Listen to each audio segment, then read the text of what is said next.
I am so delighted to be chatting today with Tania Yorgey, a psychic and holistic tarologist who has a deep connection and an immense love for animals.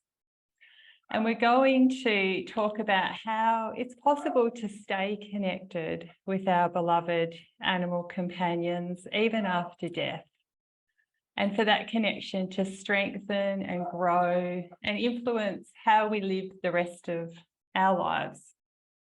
I met Tania after the big love of my life passed, my dog Comet. He was a Silky Terrier cross who I met at 6 months of age in an animal shelter, and he passed at the grand age of 23 years. And we spent almost every day of those 23 years together. We worked together, I did everything together. So when he passed, I expected to stay connected with him. I knew that he would die. I had experienced death of other animals who I had loved dearly and grieved, but I never felt that connection had ceased. Even I lost 2 human friends and I still felt connected to them after they died. So when Comet passed, it was a big shock, a big disappointment for me to be so disconnected from him. I kind of, at the time of his death, I felt his energy leave his body and I felt it kind of go up to the roof. And that night we had this massive thunderstorm, big claps of thunder and wind. And at the time I thought that's Comet because, you know, he just loved storms, made his hair look cool and he loved it. So I thought that was Comet. And then I didn't feel him again until the crematorium, when I felt a different energy. I felt him kind of anxious and scared and racing out to the car. And even at that time, I thought that's probably not him. It's just me being attached to his body. So for the 12 months, I just went to a really dark, horrible place. I was just disconnected from everything, from friends, from work. I would find myself sitting on the floor just screaming into the air, you know, just, where are you? I just need you. And yeah, it was awful. And it was around that time that I met Tania. I met Tania through a mutual friend called Jay. And that meeting really changed my life in a really profound way, because in our first 15 minutes of meeting, Tania was able to reconnect Comet's spirit with me. He just came straight through to her. Yeah, and it was just beautiful. And I'm just hoping that we can chat today, and that, you know, we were just talking before we pressed the record, saying, oh, there might be somebody sitting there just screaming into the ether at the moment, where are you? And this might be a chance to reconnect with them. So thank you so much, Tania. Thank you, Nicole, for everything you're doing to bring awareness and to help people go through, because I think it is, a lot of people think, well, some people think that with animals, oh, they're just an animal. They're, you know, it's not a human. How can you, yeah, not everybody thinks like that. Like-minded think like we do. There is that level of, yeah, it's different. It's different. Yes. And I feel the same. My grieving around animals is so much deeper than my grieving of humans. Yeah. Can you tell us about the, you know, the big non-human loves in your life? Yeah. Past and present? Yeah. Yes. Probably the closest, Ted and Bobby and Billy were my 2 babies that were complete opposite energies. As they do, they turn up in their, you know, our inner story becomes their external energy. That makes sense. Yep. And I was doing animal volunteering at the time when I had them. So I was helping older people with their pets. And then I had a moment of watching a dog walker and thought, right, I could do that. I could start a dog walking business or a pet care business. Mm-hmm. So I started what was then Barking Buddies. I love that name. Yeah. And it was honestly, it was the best thing. I left corporate and started doing that and volunteering at the same time. And then I had a client who passed, and I ended up adopting his 2 dogs, Ted and Jem. So Okay. Bobby and Billy passed, and that was just a grieving in itself. I was living on King Island at the time, and it was, they both went individually. It was almost like Billy said she was happy to be on her own now. Okay. She's very different. When Bob left, she was happy to have me to herself. And so the story moved forward. I adopted Ted and Jem, and they were inseparable. When Ted passed, Jamela left less than 4 weeks later. Wow. Her body shut down and she couldn't be without him, and and then I had George at the same time. I had so many animals that have all been here, and they all come into readings. They all turn up in their own way. And Peter, the owner of them, comes and visits as well. And he always says, thank you for looking after them the way that you did, like I can't, and then after Ted and Jem died, I was like you, Nicole. I was grieving so much. I just said to everything, I don't want cards anymore. I don't want any of this. I don't feel anything for you. And it's that feeling like too, when I pulled the 6 of Swords before we started, and it's feeling like when you have that grieving, but you just say to people, yeah, I'm fine. And you're even sick of saying I'm fine. It's just like you just know you have to get up and keep going. And I decided that at that point I'll go into fostering rather than adopting dogs. And you still had the dog walking business?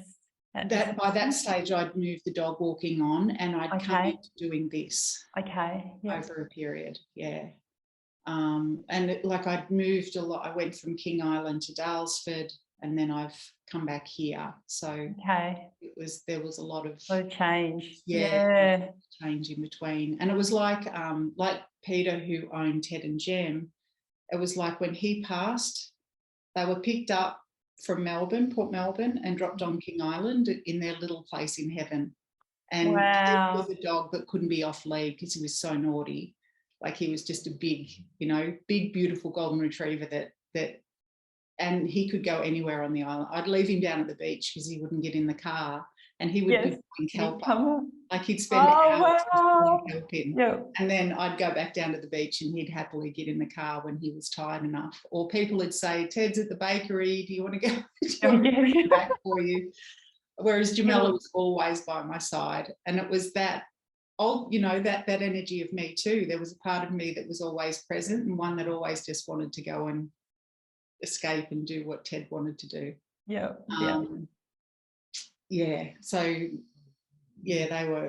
were absolutely.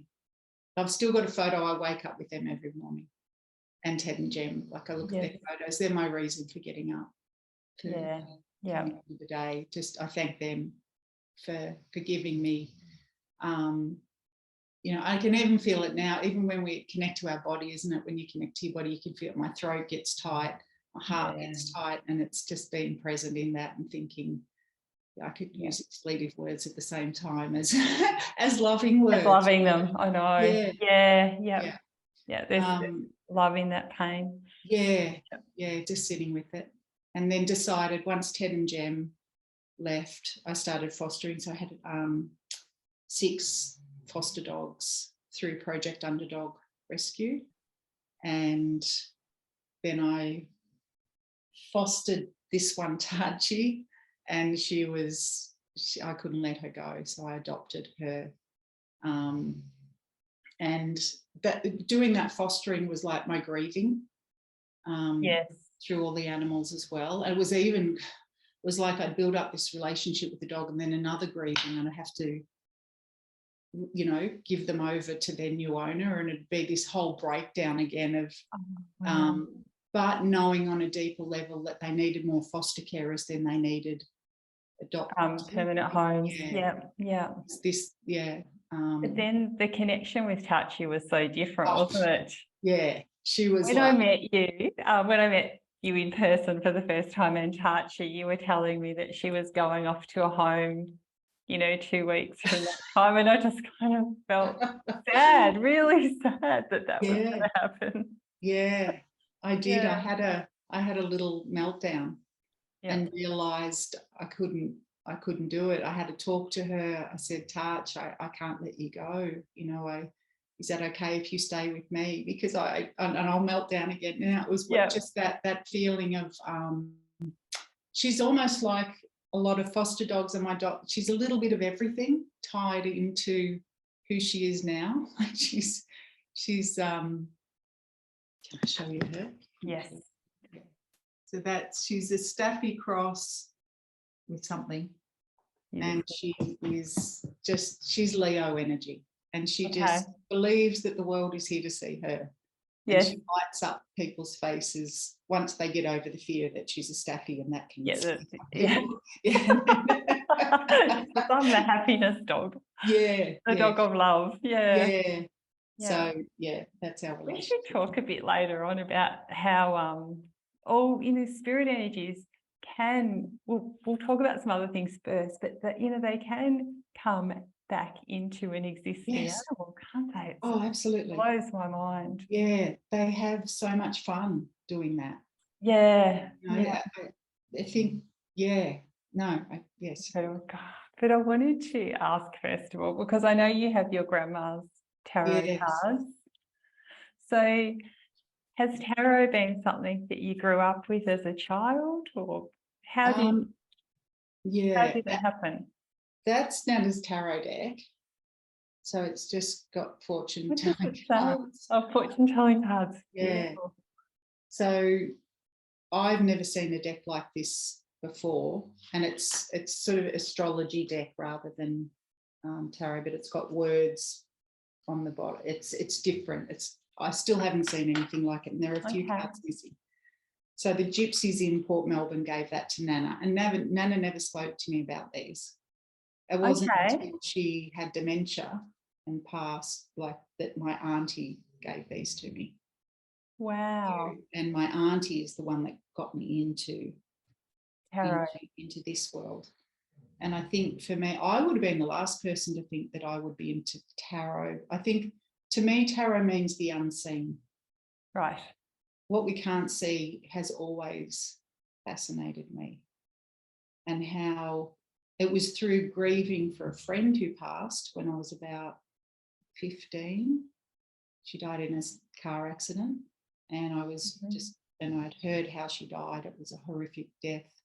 And she turned up in my window, as clear and as vivid as I could see you right now. And there were no words for that. It was just, she's, wow, this is. And before that too, just little, I'd sit in the forest, I'd sit under trees, I'd sit in my cupboard, wherever I could get peace to just sit. I didn't know it was called meditation. I didn't know lighting a candle, being present meant anything. It was just something that was done because it was my happy place. Yes. And so tarot to me is like bringing the unseen into cards and bringing the energy in behind it.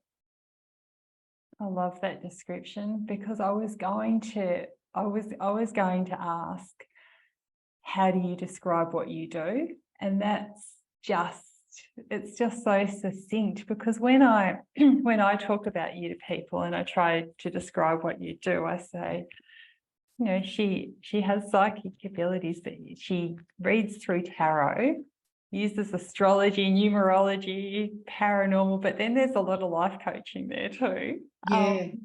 Yeah. And it just you really embrace the word holistic. But I love how you just said you bring the unseen to be seen. You allow the unseen to be seen. Yeah. What did you say again? Yeah, and I think that's what the visual of, well, the tarot cards are really a book. They're called the Book of Thoth, so THOTA. It's just like any book, except there's 78 cards. Yeah. If they were called a book, it'd be a different thing. The book, yeah. Yeah. If we said, I'm going to read the tarot book, yeah. Oh, that's not, it'd be more accepted, I guess. But because it's in a deck of cards, it can be a little bit more, and there is an esoteric side to it. Back when I started, it was esoteric, and esoteric is that not a lot of people know about it. But now, I was saying yesterday that you can buy tarot magazines in Woolies. Can you? Wow. Yeah. It's almost my commitment to the tarot is I'll never stop learning it. And I'll never think that I know it all, because there is always something to learn. There's always something to honour. There's the mystery is profound. And I'll continue to learn and be a student of tarot. Of course. Yeah. And I think that's just also with you when you said that tarot is just so accessible, it's everywhere now. It also comes with, I think, because before I met you, I would have seriously just discarded. If somebody started talking to me about tarot cards, I just would be politely smiling, but thinking, whatever. Yeah. Because that was my only association with tarot cards was, just at the festivals and things like that, and a lot of it, or people that were kind of on drugs and just rabbiting on about stuff, and you just kind of take it with a grain of salt. But now I absolutely fit. Once you've had an experience with somebody who understands the depth of the cards, it's so completely different. Yeah, and I think when you honour the depth of the cards, you're honouring the depth of you. Of all of us as what we're here for. As soon as it becomes that surface level, it is a reflection back to us what we're feeling in our lives. So it's an interesting time being in this space, because I think over the last few years, so many people have been looking for what's their thing. Yes. There's been a lot of grieving on different levels. And now it's, it's a big conversation, isn't it? It is. It is. Yes. Yeah. I wanted to ask, how do you feel spirit? So when you said, that your friend at 15 appeared to you in the window, that's, that's a pretty in-your-face thing to happen. Yeah. Does that normally? How do you feel spirit normally? I would know that first thing in the morning when I get up and see Ted and Jem, I start playing with them. Okay. And I'll start talking to them like they're in the room. That's probably as simple as it gets. We're going to have a good day, Ted. And then, of course, she gets up and she'll start doing her little rituals that wake me up as to what she's ready to do and how we're going to play in the day. They definitely turn up in my cards. Had a reading that there was banging in the cupboard, and this person had never had a reading before, and I was shocked that we could both hear an animal in the cupboard. There was literally in your house. Yeah. Okay. Yeah.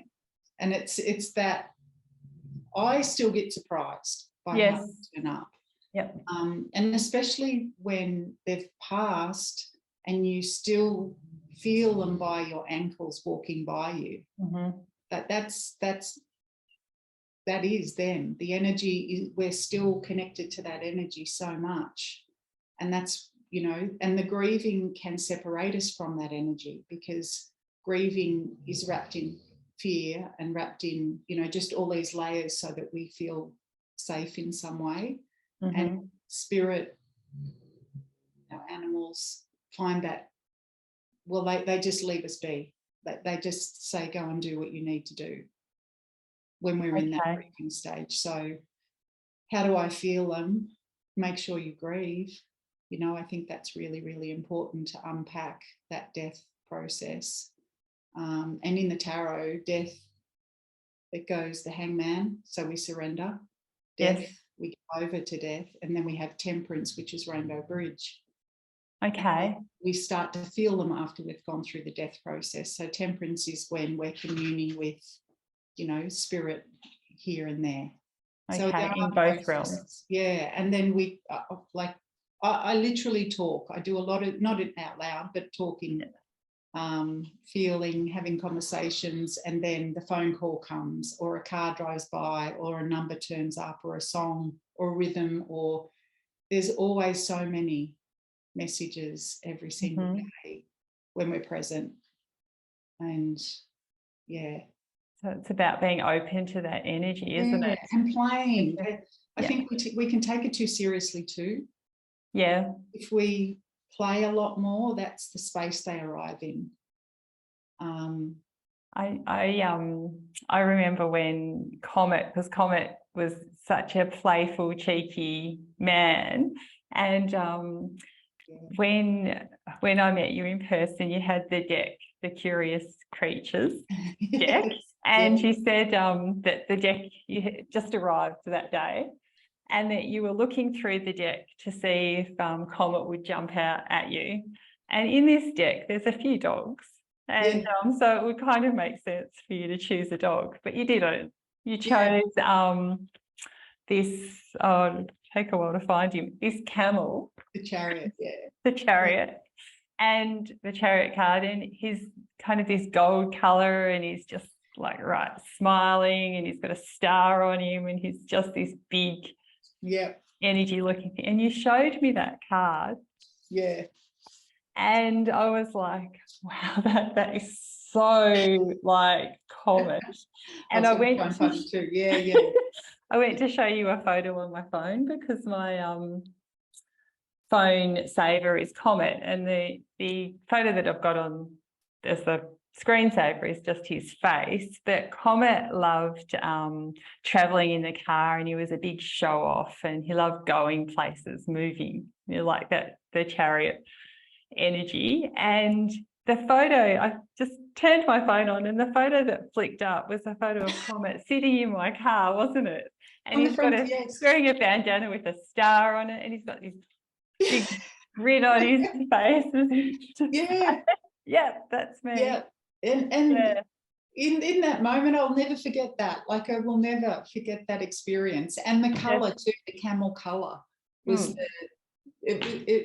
and you can't write a script around that. No. And that's how I see, that's how I see how we communicate with spirit. Yes. Don't have any expectations. Let it come in the way that they can. That was, and the chariot is all about a car. Like, it's all about how we drive our world, how we believe in our values and all that sort of thing. And he's like, this is me. And when you talked about being playful with the energy too, because grief, you know, it can be hard to be playful in grief. But I just remember too, can you remember when I came to see you, and we were just about to start, and we'd done a little short meditation beforehand. And then I just felt like this I felt like all these energies came into the room with us, and I had this feeling of you sitting on the other side of the desk, being covered it felt like when you're playing with puppies, when you're laying on the floor and just being like kissed all over by puppies. And at the same time as I felt that, you said, whoa, everyone's here. Yes. And it was like they were all coming in like, yep, okay, we're all here. yeah, and that's when you're open to, when we're both in that space of receiving, it opens up this portal into this magical space. Yes. And that when we're grieving, it is much I'm going to say the word harder, but it's just about being, sit with your grief. That whole we can't, I think it's part of the process that we need to do, and honor the fact that it doesn't matter what you say to some people. Oh, you could have said that to me. If you had said, yeah, it's okay, they're around, they're always with you, and all that. Through that, it's just whatever. Like, just I don't want to hear that. You don't get it. Yes. And it does, it's kind of keeps coming back to that. If someone is in that space, sit with it. And don't have faith that they're going to reach you somehow, because 12 months, it was a long time, and there was lots of, dark thoughts in my head, and there was lots of people also, like really encouraging me, just move on. Yes. But with all of that, good energy that was around me, he still couldn't get through. He still couldn't reach me. But he did. He managed to, in the most unlikely way. That comet's energy came through you, and then it would have been, I think, 15 minutes after I met you, I felt reconnected with him. So it was almost as if, almost have faith that they're not going to give up. No. Because time doesn't mean anything to them, does it? No, it doesn't. And the physical, this exists. So if you can hear Touchy snoring. I can hear her snoring. She's really touchy. Touch. No, she's gone. No. She's out. It's the veil is thin. The veil between this physical and the other side is it's harmonics, it's rhythm, it's like even us communicating and talking, pre-communication we were vibrational. Yes. Connecting vibrationally, we were connecting through spiritual, but through that harmonic system of feeling. And now our mind can overthink and analyze, and we've grown intelligence from that, but at the same time that can also stop the feeling process. Absolutely. Yes. And I feel them everywhere. I feel and it does, it's even that when you put a smile on your face when you feel them, that even opens up. It brings them out back into the world. Exactly. So when did you make the decision to to move into this and make this your life purpose, your profession, something you do every day, helping other people in this way? My first deck of cards was when I was 20. But then the movie scrolls. Because it is like a movie, isn't it? And then 8 years ago I went full time with this. So I was living, and I'd been doing readings all that time, but just nothing too serious, because I was working and doing other things. And then decided that when I was in Dalesford, and it was in 2015, and that was an 8. So an 8 year is when we do what we've always wanted to do, the pull and the urge to walk a path separate from everybody else and following a unique story. Touchy. It's really sorry. Relax. Good girl, Touch. yeah, we're in an 8 year next year too. So next year we're going back into an 8. Okay, because that's 2, 2, 4 makes 8. Yeah. Okay.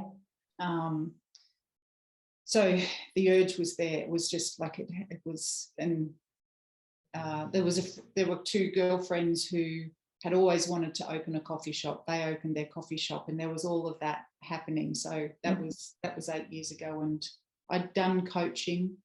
I'd studied so many different things in this field. It was like it all made sense too for it to come together.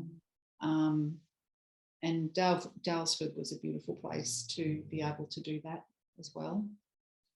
So that's where it started. And I don't call myself a spirit, like a hippie. No, I'm not the.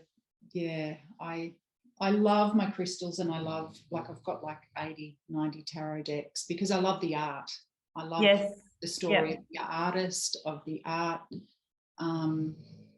We're creating a tarot deck now with someone who I met through a dog, through Gobbler. Oh, really? Yeah. And we're bringing the animals into the deck. We're going to have those. Yeah. I can't wait to see that. Surprise in there. Yeah. And that feels like it's all part of this beautiful gift of them for us. I can't, and I know you feel it, but the love is so profound. It's like, I'm so grateful for all of our animals. All of our, you know, they're here to teach us love, and I think that's, we do learn so much from them. I feel that the animals, when we really connect with the animals, that is love arising in this world. Yes. That's where it comes from. Yeah. That's definitely. I wanted to ask too, because with what you do, I can imagine just from I suppose just in the mornings, I spend time now after my meditation with the tarot cards and with everybody, you know, just there. Yeah. And it's such a good place to be, in that other realm. Sometimes, you know, like the world around us is the grueling part. We're saying it's like the movie that just keeps going. Yeah. Or almost like this is the dream state and that's the real state. Yes. Yeah. How do you balance that, or is the impossible question? Because I could imagine you could do what you do 24 hours a day and not get tired. But then going and doing all like the admin and all the rest of it. Yes, exactly right. Yeah. Exactly. Even when we had the little tremor that we had the other night. Oh, yes. Yeah. When you think about, and prior to that, systems that you thinking about the business side of things, you know, every app you purchase apps now, and there's a list a mile long of passwords and you know, in this real 3D world experience. And then when you think of what happened with the shift when we had the earthquake or the tremor, imagine everybody or majority of people feeling that and shifting at the same time. When you think how profound that energy is, it's like, wake up, people. Here, what are you here for? What's your, and that for me, that's so exciting. That's like the Tower card, because it's shaking our foundations to be able to see the star, to be able to see what's, you know, what is our shining light, what is our purpose of being here, and that's just get your systems fixed up. And I was thinking about partly going through this thing of do I just let it all go and just go on off and be a hermit and do this? And so, okay. But could I stay doing this all the time? Absolutely. And I'm making, like you, pulling the cards to keep me connected to them, doing readings. If my energy rules the business and how my life if I'm needing time to myself and needing, you know, I'm in 5 of Pentacles mode, I won't get bookings. Okay. How it So works. explain 5 of Pentacles. 5 of Pentacles is when there's a change, because the 5s are all like between the 1 and the 10. They're going through a shift. Our moral compass is changing. It's depression, it's anxiety, it's feeling grief. Yep. Could be built up grief from something that we haven't acknowledged in the past. I hope that tune in the background is. I know, so funny. It's so good. We just have to keep reminding it's Archie, it's not Tania. And look, you know, going through that 5 of Pentacles with her, she's the one that kept me sane. Yes. She keeps me going. But yeah, it was just a feeling of, feeling like dirt, feeling like nothing. What matters? What am I here for? What are we here for? And not being able to observe it and go, yeah, okay, I feel like that, and then acknowledging something else, being in it, feeling that, and then keep working through that. And I think we can't, if we keep pushing things away and say, no, just focus on the positive. It's part, we're here to experience everything. Yes, we're here to be human. Yep. Yeah. Yep. So, you know, we can go and meditate and, you know, sit in that if we wanted to all day. But yeah, we're here to experience the ups and downs, the ins and outs.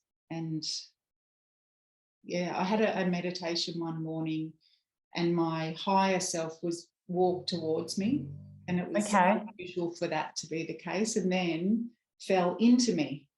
And then as I'm sitting on the couch, it was like my eyes popped open, and she was inside me and said, my God, look at this. Oh, wow. She said, look from this perspective, look at what you can see. Look at what you can touch. How beautiful. And how it was amazing. Yeah. And when you think of spirit, they get to do that through us. Yes. We get to actually do that, to feel like it was so exciting. I can still feel the energy of what that was like. And when you think, when they're doing their work, they're in beautiful space. They don't get to experience this. So these highs and lows, and yeah. So I love that so much. It's a love story between two, isn't it? Between both realms. Yeah. Either realm. Yeah. And also having such a deep experience of, oh, look at this, you know, through these new spirit eyes. Yes. It just reminds us too that we're not here for very long. Yeah. Not, you know, it's not going to be a long time. Yes. Yeah. And they're still with us. Yes. And there's things that we need to do, which is part of the reason I wanted to make a video with you. Yeah. Yeah. Because I feel that that we need to, if we do experience things like this or find people that can help to reconnect that connection with someone who is beloved and past, then need to tell people.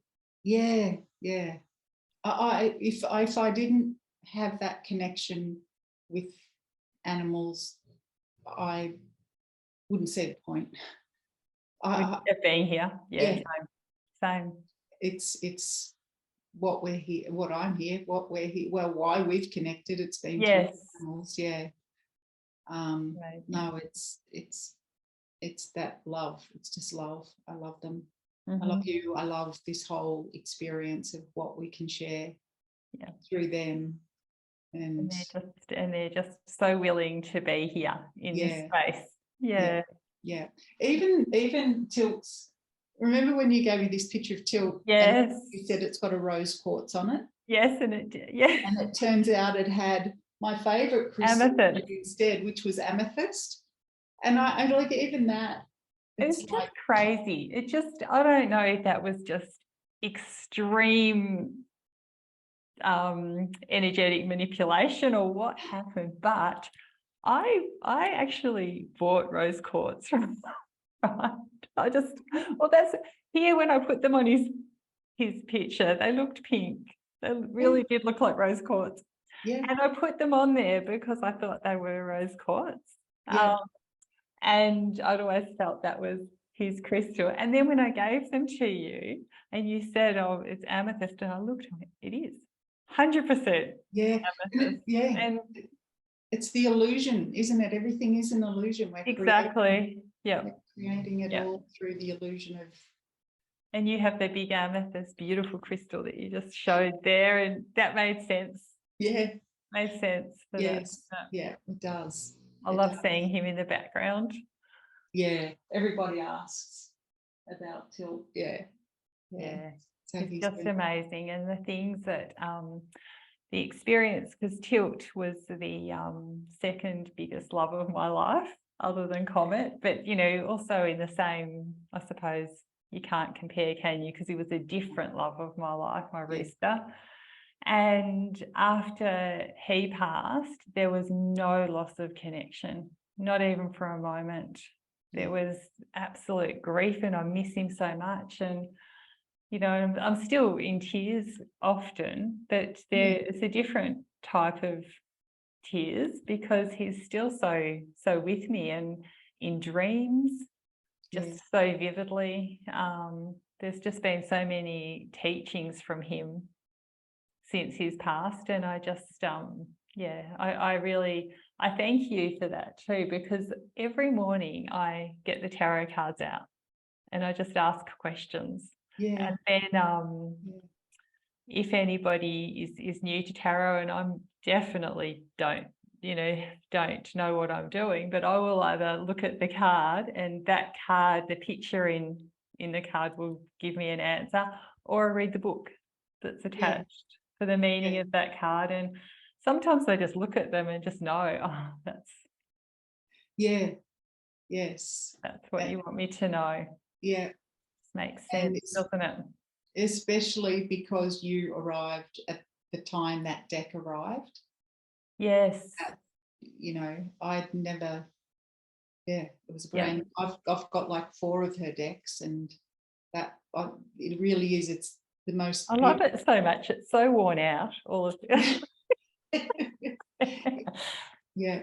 That's what I've got too, because this is the book that comes with it. And I put one of Tilt's feathers in there after he passed, just like a little bookmark. And then I realised that there was another feather in there too that's just really faint.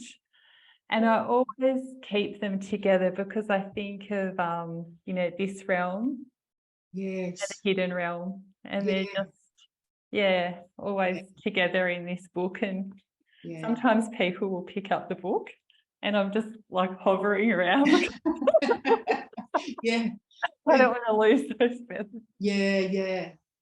No, it's, and even like when you look at even that card with the 2 feathers from it too, like it is every time we have a feeling that's so connected, the energy will keep bringing that connection to us, and the playfulness is what keeps us open to receiving those. It does, doesn't it? If somebody is watching and they're thinking, this makes sense to me, but I really want to meet with Tania, how do we do that? How do they do that? I've got a website, which is houseoftarot.com.au. I'll link you're it. welcome to just call. I've got my phone number on there, or you can, if you wanted to know more, I'm happy to have a conversation. But there's details there. There's a course that I've created, just a really basic, beginner's course. Such a good course. Thank you. So that's really engaging and thoughtful. Thank you. And it would be my wish for everybody to have a tarot deck to feel that self, feel the connection with the other side, with what we can't see. Like I say, I'm more curious about what we can't see rather than what we can. And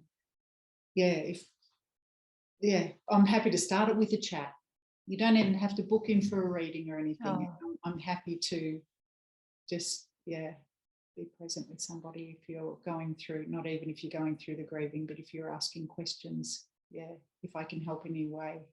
And Thank you, and Nicole, the too, good thing about, you can also do readings on Zoom. Yeah. And it's just as good as in person, Yeah. because I've experienced both with you. Yeah. So Yeah. it's yeah.